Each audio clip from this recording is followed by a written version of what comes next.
Hi there, Phil again. This video is on growing annuals or bedding plants, as we sometimes call them. These are plants which grow from seed and will flower continuously through the favourable season for them, which is usually either summer or winter, and they simply flower themselves to death. They grow leaves and stems, and then they produce a profuse amount of flowers over some months, produce a huge amount of seed, and then they die off. So usually we get a more spectacular display of flowers with annuals than we do from, say, shrubs or perennials, because they have to produce purinating mechanisms to help them to survive through an unfavourable season. With annuals, they do it through the seeds themselves, and so therefore there isn't any effort put into maintaining themselves through the unfavourable season. I do like to grow annuals. These zinnias, for example, are just starting to flower, but they'll flower now through the summer and die off in the autumn, when I'll replace them with winter flowering annuals. You can see here that I've got quite a diverse range of colours amongst them. They're a mixed packet that I bought. Yesterday I was driving through our town and I saw some beds of yellow marigolds flowering in some municipal gardens, and they were quite spectacular, but to my mind they were quite garish. I prefer to grow a more aesthetic range which really has more appeal for a garden such as mine, or probably most gardens. So I'm going to talk a little bit about how we grow annuals from seed and plant them and then maintain them, and also how different types of annuals lend themselves to grow through the different seasons. So let's get into it.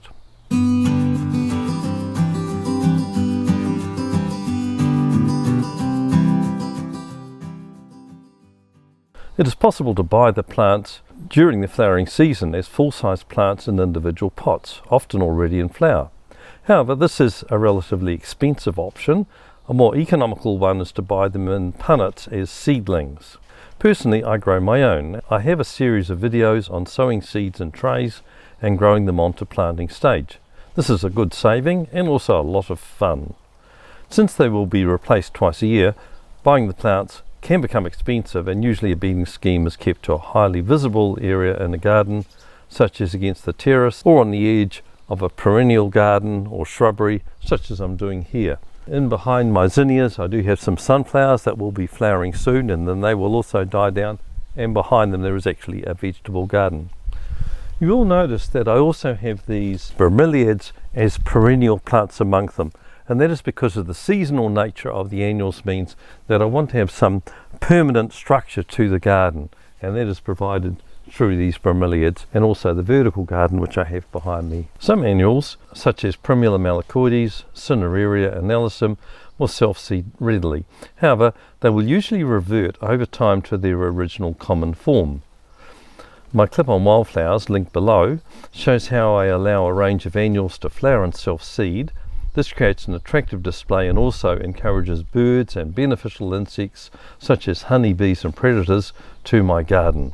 After they finish flowering and seeding, I use the chop and drop system, using the remnants as a very effective mulch. In general terms, and as a result of different growth types, there are two flowering seasons. The first is late spring through summer, which is how I'm growing these zinnias and sunflowers here. The second is winter to early spring. With summer flowering annuals, don't plant them until the soil warms up in spring, as most aren't cold hardy. Common species are petunia, begonia, marigolds, salvia, portulaca, sweet alyssum, ageratum, impatiens and lobelia. My example here is zinnias. The process for successfully growing the plants is as follows. Prior to planting, dig over the whole bed with organic matter such as compost or aged manure, as most annuals need a rich, fertile soil. The most practical method is to plant the seedlings in a quincunx pattern. This will allow for easier maintenance such as weeding. The correct distance between the plants varies from 25 to 40 centimetres or 10 to 16 inches depending on the species. In this case here, I planted the sunflowers at the back more distantly than I did for the zinnias in the front, because the sunflowers are larger growing plants. I did plant them in a strict line, but also for the zinnias that makes it easier for me to hoe between them. After planting, keep the plants well watered during the establishment period when they are growing rapidly. Control weeds by hoeing between the rows. Since the plants never develop a deep root system, water them regularly through their flowering period. Then there's winter flowering annuals. This includes pansies, viola, annual primula, Polyanthus, Calendula and Cineraria, with only the last flower being frost tender. The process for growing winter bedding plants differs a little from summer flowering ones. Plant them around mid-autumn so they can establish themselves before winter. This may mean having to remove the summer bedding plants while they are still in flower. However, it is a mistake to leave planting the winter ones, as once you hit the cold period they won't grow vegetatively any further. Plant and water the developing plants as you would for summer annuals. When winter arrives, however, there is seldom a need for more watering. Weeding wet winter soils can be difficult and can damage the soil structure. It may therefore pay to spread a shallow mulch of compost after planting. So I hope that you do grow annual or bedding plants. I do find that they add a vibrancy and extra interest to my garden. I know the visitors to my garden always admire the annuals, and also I find them a lot of fun to grow. These zinnias here will actually self-seed and come up next year without me having to do more. The reason that I grew this new ones from seed is because I am getting a range of flowers which I would gradually lose over time if I allowed them to self-seed. So I hope you enjoyed this video. Don't forget to like it and also subscribe and share it with others if you haven't done so. This is what helps my channel to grow.